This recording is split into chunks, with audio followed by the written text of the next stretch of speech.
Within the bleak world of Fallout, Vault-Tec hosts a wide variety of human experiments through the use of their vaults. Within these Fallout shelters, the minds of Vault-Tec's greatest scientists run amok, carrying out sick and twisted experiments designed to test the limits of humanity. It's all quite unpleasant. But what if I told you that these seemingly far-fetched and nightmarish experiments within the Fallout vaults are not as far from reality as we might want to believe? Welcome to Fallout IRL, the series where we go over events, items, and people from the Fallout world and do our best to compare them to some real-life counterparts. Today we're covering the dark world of unethical human experimentation. After all, the inspiration for the Vault experiments had to come from somewhere, right? Let's get into it. The first real-life experiment we'll be looking at today is none other than the infamous MKUltra project. Born from the depths of Cold War paranoia, MKUltra was a covert program conducted by the Central Intelligence Agency from the 1950s to the early 1970s. MKUltra sought to explore the possibility of mind control and behavioral manipulation. Its goals were as ambitious as they were ethically dubious, revealing the dark side of human experimentation. The architects of MKUltra desired to harness the human mind as a tool for espionage and control. The project was driven by a range of objectives, from the creation of truth serums for interrogation purposes to the exploration of mind control. The Cold War era heightened the perceived need for such tools, pushing researchers to explore avenues that blurred the lines between mad science and scientific pursuit. MKUltra delved into a variety of techniques to achieve its objectives. Experimentation included the administration of psychedelic substances such as LSD, mescaline, and psilocybin, or mushrooms, to unsuspecting individuals, both civilian and military. The belief was that by altering consciousness through chemical means, they could render subjects more susceptible to suggestion, thus paving the way for a sort of mind control. The program also delved into hypnosis, sensory deprivation, and electroconvulsive therapy, each method pushing the limits of what was considered ethical in the pursuit of knowledge. The ethical controversies surrounding MKUltra are as dark as the methods employed. The use of unwitting subjects, often without their informed consent, raises profound moral questions about the balance between national security interests and individual rights. Lives were disrupted, and in some cases, irreparably damaged, as individuals experienced severe psychological distress and lasting trauma. Perhaps most alarming was the lack of oversight and accountability. MKUltra operated under a cloak of secrecy, shielded from public scrutiny and ethical review. The veil only began to lift when investigative journalists and congressional hearings brought the problem into the public light, exposing the extent of its amoral practices. This, of course, was not before the destruction of most of MKUltra's documentation, making a full investigation of the project impossible. Those documents that survived the CIA's culling were declassified in 2001, leading to what we now know about MKUltra today. I'm sure if the director of the CIA had his way, all evidence of MKUltra would have been destroyed, and the public would remain unaware of this disturbing project. Now, going to the virtual world of Fallout, similar to MKUltra is the Vault-106 and Vault-92 experiments. Within the confines of Vault-106, unsuspecting Vault dwellers became subjects in a nightmarish trial where psychoactive drugs were released into the ventilation systems. The aim was to observe the effects of these mind-altering substances on a closed population, mirroring the real-world MKUltra experiment where subjects were exposed to hallucinogenic drugs without their knowledge or consent. While the Fallout games take this psychoactive drug testing a step further, with the end result being the annihilation of the Vault's residents, The fact that MKUltra was a real-life human experimentation program makes it all the more disturbing. In a similar vein, the Vault-92 experiment mirrors the more fantastical side of the MKUltra project. It would be here that Vault-Tec would attempt to employ white noise as a tool for manipulating the human mind, a tool for mind control. Though, through exploring the vault, it would seem that rather than being influenced by the white noise, it instead drove the vault dwellers mad, leading to unending violence and the destruction of what was once a safe haven for the nation's greatest musicians. Vault 106 and Vault 92 seem to embody the dark legacy of real-world experiments, where the quest for control and understanding led to the exploitation of unsuspecting subjects. While the Fallout games are just that, games, the experiments within them force us to acknowledge the age-old saying that art imitates life.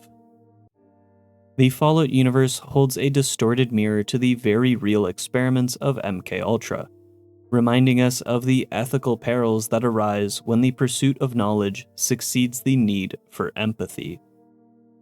But it's not only MKUltra that shares some similarities with Vault-Tec experiments. In the early 20th century, a disturbing medical study was performed by the United States on a portion of its own population. The Tuskegee syphilis study was launched in 1932 by the United States Public Health Service and the Centers for Disease Control and Prevention. The study sought to investigate the long-term effects of untreated syphilis in African American men residing in Macon County, Alabama. The primary goal of the Tuskegee syphilis study was to observe the natural progression of syphilis in untreated individuals over an extended period. The researchers sought to understand the impact of the disease on the human body without administering proper treatment. It was initiated at a time when the standard treatment for syphilis, penicillin, was yet to be discovered. The study recruited 600 African American men, 400 of whom were already infected with syphilis, while the remaining served as a control group. Tragically, the participants were not informed of their diagnosis, and even when the cure for syphilis became widely available in the form of penicillin in the 1940s, they were intentionally denied treatment. Over the years, the participants were subjected to a series of misleading medical examinations, all while being denied the life-saving treatment that had become available. The unethical withholding of treatment continued for 40 years until the study was exposed and terminated in 1972. The Tuskegee syphilis study is a haunting example of ethical misconduct in scientific research. Participants were denied their basic right to informed consent, and they were not made aware of their illness and the availability of a cure. This raised many concerns about the violation of trust between researchers and the community, as well as the disregard for the well-being of the participants.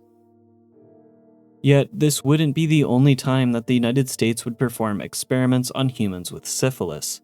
In fact, while the Tuskegee study performed experiments on those already infected with syphilis, the next set of experiments saw the intentional infection of otherwise healthy individuals.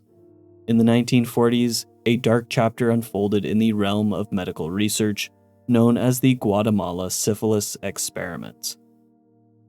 Conducted by American scientists, these experiments aimed to study the effects of syphilis and gonorrhea on unknowing human subjects. The primary goal of the Guatemala syphilis experiments was to understand the transmission and effects of syphilis and gonorrhea by deliberately infecting individuals. The research, funded by the United States Public Health Service, sought to examine the efficacy of penicillin as a treatment for these infections. The study involved a vulnerable population, including inmates, soldiers, and individuals in mental health institutions.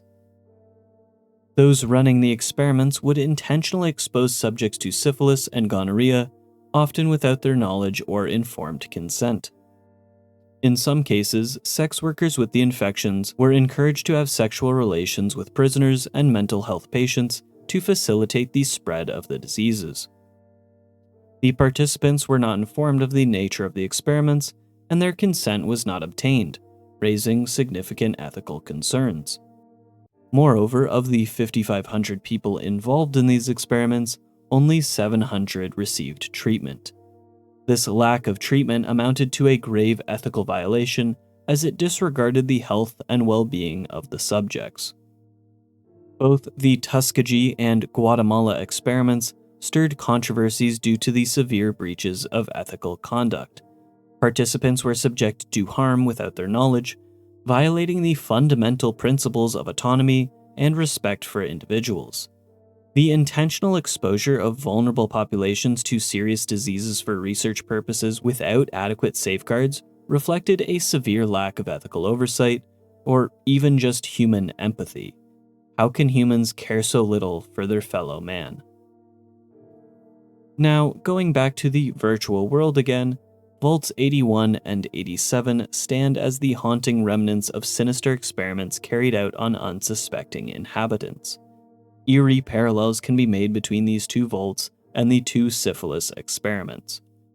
Vault 81, found in the Commonwealth, was intended to house an experiment designed to create a super serum that could cure any disease.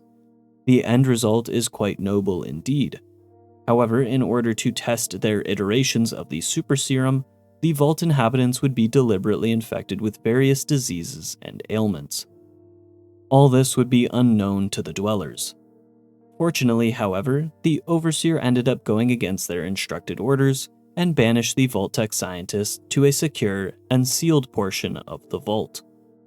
And not too far from the Commonwealth is the Capital Wasteland's Vault 87. This vault was intended to expose its inhabitants to the forced evolutionary virus as part of the evolutionary experimentation program. The vault dwellers would unknowingly be infected with FEV, transforming them into grotesque mutants, including supermutants.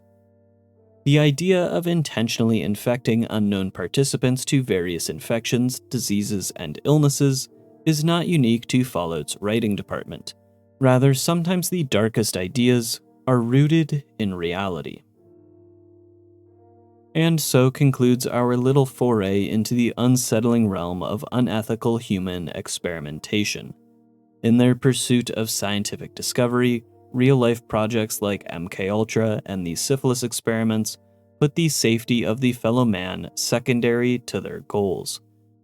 As we reflect on the unsettling history of these real-life experiments, it's important to recognize that reality is often stranger and more disturbing than fiction. The Fallout franchise's Vault experiments, while fictional and exaggerated, would seem to draw some inspiration from our own history. The horrors within the vaults remind us of the consequences when scientific curiosity is matched with a lack of ethics. The Fallout games may provide a glimpse into the extremes of human experimentation, but we're reminded today that reality has its own dark tales, often more gruesome than anything imagined. The stories we explored today are not some fictional creative writing bits designed for world building. Rather, they are some of the darkest chapters of our own history. Thanks for listening. If you liked the video, be sure to share and subscribe. Join the Discord. Have a good rest of your day. Cheers. Whatever Vault-Tec had planned, it failed and took their entire staff out with it. No arguments here. I hate to think of what they had planned for us.